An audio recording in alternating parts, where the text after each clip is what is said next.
Hello. Ayan.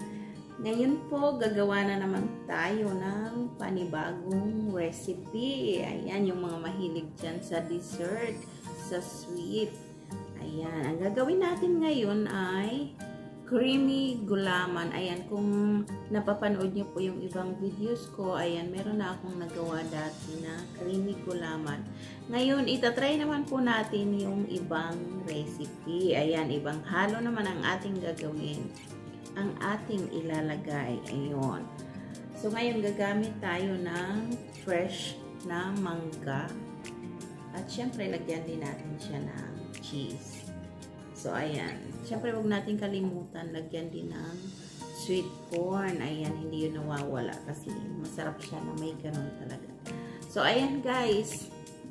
Umpisahan na natin. At itong gagawin ko pala, hindi ko na siya inumpisahan sa pinakauna kasi meron na po akong dating video kung paano iluto yung gulaman. So, pwede nyo po siyang balikan at tingnan nyo doon sa una kong mga video. Ang ipapakita ko po sa inyo ngayon yung mga ibang halo na. So, ayan guys, mag-start na tayo.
So, ayan guys, hiwa-hiwain lang natin ang pa-cubes yan. Maliliit lang po.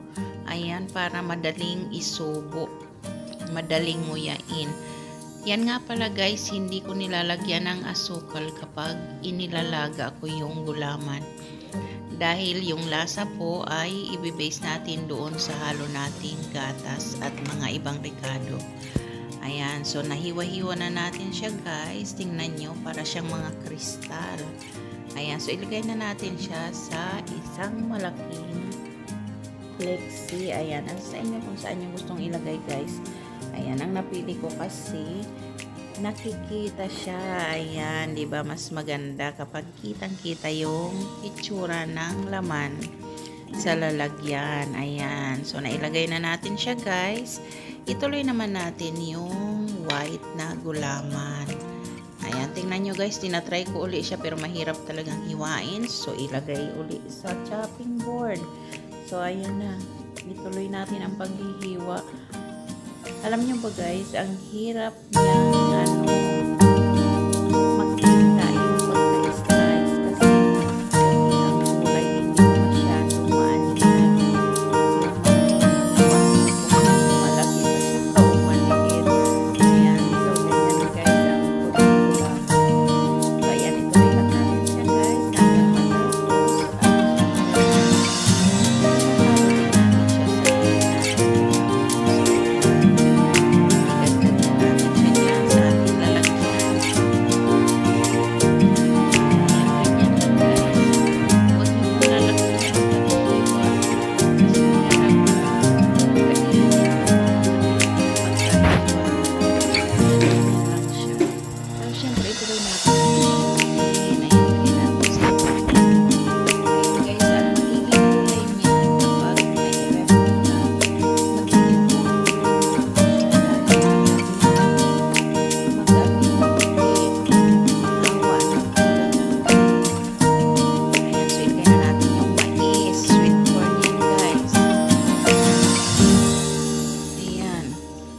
ilagay na natin. Syempre, hiwain natin yung ating Eden cheese. Ayan, maliliit lang ang pagkahiwa niyan guys. Pa-cubes din po na maliliit. Ayan, so hiwain muna natin ng ganyan. Siyempre, ayan na i-cubes na natin. So, ganyan lang siya guys, kaliliit. Ayan, nakita nyo po yan. Ayan, pa-cubes lang siyang maliliit. At siyempre, wag natin kalimutan yung ating pampalasa. Yung fresh na mangga. Kung naaalala nyo guys, pinahulaan ko ang mangga na yan. Kung saan siya galing. Ayan, yan po yung mangga na galing sa Colombia. So, ayan, ihalo na natin yung cheese. Ayan, syempre, ilagay yung ating nahiwang mangga. Ayan, ang sarap ng itsura niya guys. Napakatamis po ng mangga na yan. Maliliit lang siya pero super tamis. Ang sarap, malasang malasa siya. Ayan, syempre, ilagay na natin yung ating whipping cream. Ayan. Guys, hindi ako naglalagay ng ibang pampatamis maliban dyan sa whipping cream at yung condensed milk. Ayan, medyo sweet po yung whipping cream na yan. Ayan, so idagdag natin yung ating condensed milk guys. Nasa sa inyo po kung anong brand ang gusto nyong gamitin. So yung condensed milk na gamit ko ay gawa dito po sa Lebanon. So hindi siya ganoon katamis kagaya ng ating condensed milk sa Pilipinas. So tamang-tama lang ito doon sa mga taong ayaw ng sobrang tamis. So sakto lang po ang lasa nito. Ayan, tamang-tama siya, hindi kayo masusuya sa tamis niya. Ayan, so halu-haluin na natin siya guys. Ayan, ihalo ng maigi. Ayan, para pumantay at maihalo ng maayos yung ating condensed milk at whipping cream. Ayan, kapag nahalo na natin siya guys, kailangan natin siyang ilagay sa ref para palamigin. Ayan, kahit mga ilang oras lang guys. Ayan, diba nakikita nyo pa po ang white niya na gulaman. Mamaya po niyan ay kulay green na sila lahat. Ayan, dahil naghawa na yung kulay ng buko pandan sa ating white gulaman. So, ayan guys, ready na siya. Diba? Tingnan nyo, ang sarap. Ayan. So, palamigin na natin siya guys.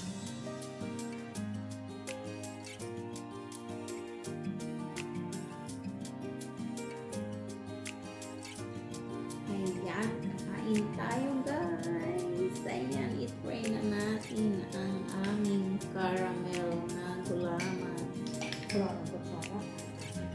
Ano ba dapat ang pangalan nito? Creamy gulaman pala. Ayun. Ayan, syempre i-mix natin kasi dinagdagan namin siya ng mangga sa ibabaw. Ayan, guys, hindi ito napakatamis na. Tamang-tama lang ang lasa niya guys. Ayan. Ginawa ko ito para kay Budots. Naalala nyo, ginawaan ko siya nung nag-anniversary ako. Ayan, kasi para sasayaw siya, diba? Ito na guys. Ayan na, oh.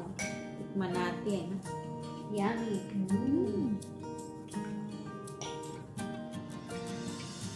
Ganito lang gusto namin guys. Hindi siya super tamis. Pag nagluto kayo ng gulaman, huwag nyo lagyan ng asukal. Kasi pag tinimpla nyo siya, nandiyan yung lasa.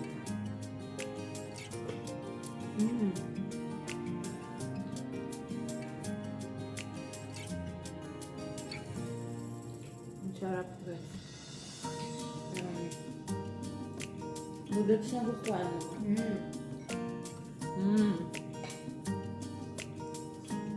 Sarap.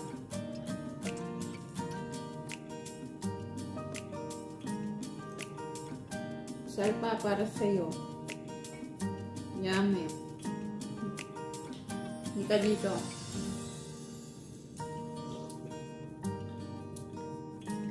Sarap guys.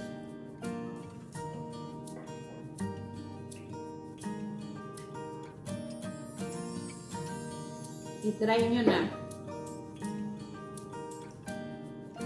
Tapos mag-comment kayo sa akin kung nagustuhan niyo yung recipe ko. Ayan guys.